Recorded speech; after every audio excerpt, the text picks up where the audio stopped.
अगर आप किसी पद को जीवन का आधार बनाकर बैठे हों, आपको आशा ही नहीं पूरा का पूरा विश्वास हो कि इस पद पर हमारा ही अधिकार है और हम ही बैठेंगे, लेकिन आपके सामने ही आपके साथ अन्याय करते हुए आपके प्रतिद्वंदी को उस पद पर बिठा दिया जाए और तब भी आपको ये कहा जाए कि उसके कंधों पर हाथ रखकर मुस्कुराइए, तो क्या आप मुस्कुराएंगे? ऐसा ही मध्य प्रदेश के भारतीय जनता पार्टी के एक कद्दावर नेता के साथ हुआ है, जो अब अंदर ही अंदर रोने लगा है, अंदर ही अंदर घुटन महसूस कर रहा है, लेकिन करता क्या न करता, आखिर करे क्या, उसके बस का कुछ नहीं है।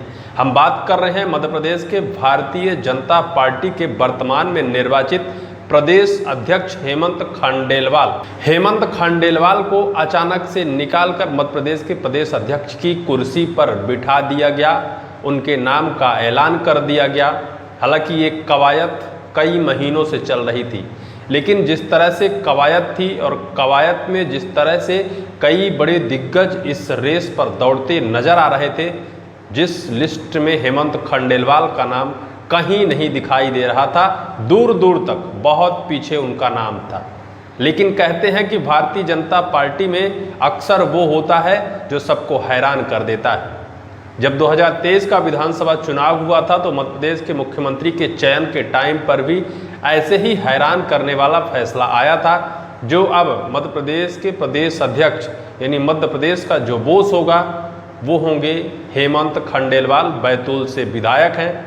एक बात और कही जाती है कि इतिहास में पहली बार मध्य प्रदेश का जो कप्तान है कोई विधायक बना है। अभी तक सांसद, राज्यसभा सांसद या फिर और बड़े पद पर प्रतिष्ठित किसी नेता को प्रदेश अध्यक्ष पर बैठाया जाता था, लेकिन इतिहास में ऐसा पहली बार हुआ है कि एक विधायक को प्रदेश अध्यक्ष की कमान सौंपी गई है।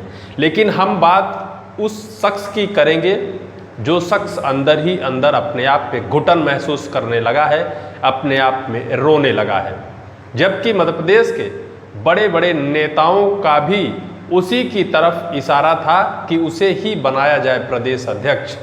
लेकिन आखिर क्यों नहीं बनाया गया?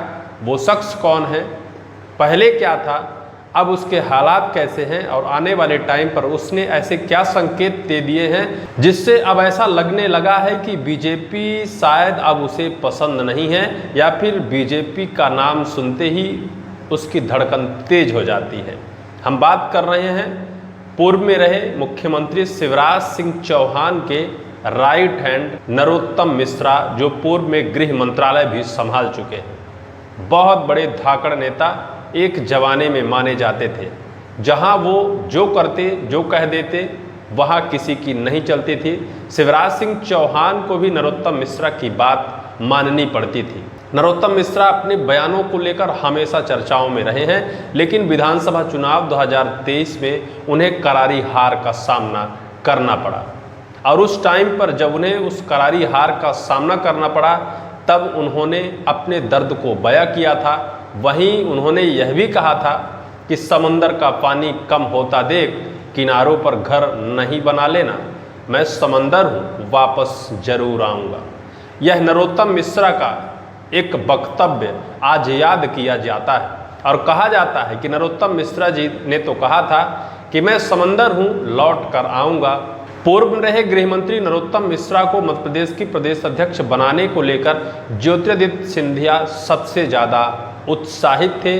ज्योतिरादित्य सिंधिया ने प्रदेश से लेकर देश तक इसका जैक लगाया था उनको नरोत्तम मिश्रा को प्रदेश अध्यक्ष बनाने को लेकर। शिवराज सिंह चौहान ने भी उनसे मुलाकात की थी और मुलाकात करते ही यह सियासी गलियारों में चर्चा तेज हो गई थी कि अब नरोत्तम मिश्रा को ही प्रदेश अध्यक्ष बनाया जाएगा। कैलाश विजयवर्गीय से उनकी मुलाकात हुई थी, उस टाइम पर भी यह चर्चा तेज हुई थी कि उनको बड़ी जिम्मेदारी मिलेगी, और बड़ा जिम्मेदारी का जो पद था उस टाइम पर वो प्रदेश अध्यक्ष का पद ही था।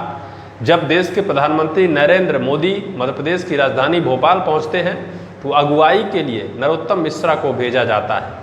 अमित शाह जब गृह मंत्री देश के पहुंचते हैं तो नरोत्तम मिश्रा को अगुवाई के लिए भेजा जाता है। इन सभी चर्चाओं के बीच ये बात तेज़ी से फैल गई थी क्योंकि इस टाइम पर रेस के प्रथम पेज पर इन्हीं का नाम था। यह चर्चा तेज हो गई थी कि नरोत्तम मिश्रा ही अब मध्य प्रदेश के प्रदेश अध्यक्ष बनेंगे। बहुत बड़ी उम्मीद लेकर नरोत्तम मिश्रा प्रदेश अध्यक्ष के रेस में शामिल हुए। उन्हें आशा ही नहीं, पूरा विश्वास था कि हम प्रदेश अध्यक्ष की कुर्सी पर निश्चित तौर पर बैठेंगे। 2023 विधानसभा चुनाव में जब उनको हार का सामना करना पड़ा, तब भी उनको उम्मीद थी कि हमें लोकसभा का टिकट दिया जाएगा और लोकसभा के टिकट से हम सांसद बन जाएंगे, लेकिन उनको टिकट नहीं दिया गया। उस पर उन्होंने कोई कटाक्ष नहीं किया था। आज भी वो जिस तरह से मध्य प्रदेश के तात्कालिक प्रदेश अध्यक्ष हेमंत खंडेलवाल के साथ मिलकर और मुस्कुराते हैं, उस मुस्कुराहट में उनके अंदर का दर्द झलकता है। जो आपके मोबाइल स्क्रीन पर एक फ़ोटो चल रही है, वही फ़ोटो हेमंत खंडेलवाल और नरोत्तम मिश्रा जब मुलाकात करते हैं तो दर्द निकल कर आ जाता है। कहते हैं कि दिल के अरमा आंसुओं से बह गए, इस बार भी एक बड़ा पद हाथ से निकल गए। यह बात चर्चाओं का विषय है और चर्चा का विषय ये भी है कि आखिर नरोत्तम मिश्रा के साथ इतना दुर्व्यवहार भारतीय जनता पार्टी ने क्यों किया। उनके अंदर आखिर क्या कमी थी कि उनको प्रदेश अध्यक्ष नहीं बनाया जा सकता था। सबका सपोर्ट था, हर कोई चाहता था कि नरोत्तम मिश्रा को प्रदेश अध्यक्ष बनाया जाए। केंद्रीय कैबिनेट के मंत्री ज्योतिरादित्य सिंधिया जब नरोत्तम मिश्रा से मुलाकात की, उस टाइम पर यह सियासी गलियारों में चर्चा तेज हुई कि निश्चित तौर पर नरोत्तम मिश्रा को ही प्रदेश अध्यक्ष बनाया जाएगा। लेकिन अंततः ये हुआ कि जब निर्वाचन की प्रक्रिया की शुरुआत हुई तो वहाँ निर्विरोध तौर पर हेमंत खंडेलवाल का ही एक नामांकन दाखिल कराया गया। दूसरा कोई प्रतिद्वंदी आया ही नहीं। निर्विरोध तरीके से भारतीय जनता पार्टी के अंदर प्रदेश अध्यक्ष का चुनाव हुआ। वहीं बीजेपी दम भी भरने लगी है कि जिस तरह से बीजेपी के अंदर चुनाव हो रहे हैं, ऐसे चुनाव कांग्रेस करके दिखाए। यह चैलेंज बीजेपी ने कर दिया है।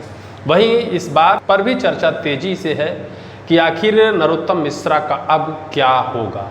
नरोत्तम मिश्रा को किन बड़े पदों से नवाजा जाएगा। अंदर ही अंदर उनको अब घुटन महसूस होने लगी है। अंदर ही अंदर वो अब रोने लगे हैं।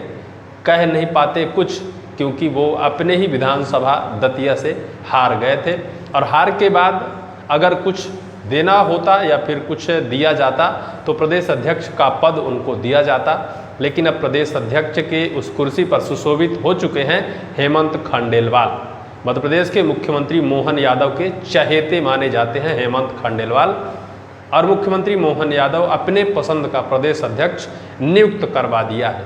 वहीं इस बात की भी चर्चा है कि ज्योतिरादित्य सिंधिया जिस तरह से नरोत्तम मिश्रा की तरफ इशारा कर रहे थे, तो कहीं वो नाराज़गी व्यक्त करेंगे या फिर हेमंत खंडेलवाल प्रदेश अध्यक्ष को क्या वो एक्सेप्ट कर पाएंगे, क्योंकि मध्य प्रदेश के वो धाकड़ और दिग्गज नेता माने जाते हैं। बात चाहे जो भी हो, लेकिन नरोत्तम मिश्रा के साथ उनके राजनीतिक कैरियर में आगे अब क्या होने वाला है, उनको किस बड़े पद से नवाजा जाएगा, अब उनको क्या मिलेगा, या फिर उनके इस दर्द पर मरहम लगाने के लिए बीजेपी अब कौन सा गेम खेलेगी, ये तो आने वाला वक्त ही बताएगा। लेकिन फिलहाल इस पूरी वीडियो को लेकर, मध्य प्रदेश की सियासत को लेकर, भारतीय जनता पार्टी की इस रणनीति को लेकर आपकी क्या राय है, कमेंट सेक्शन पर जरूर लिखिएगा।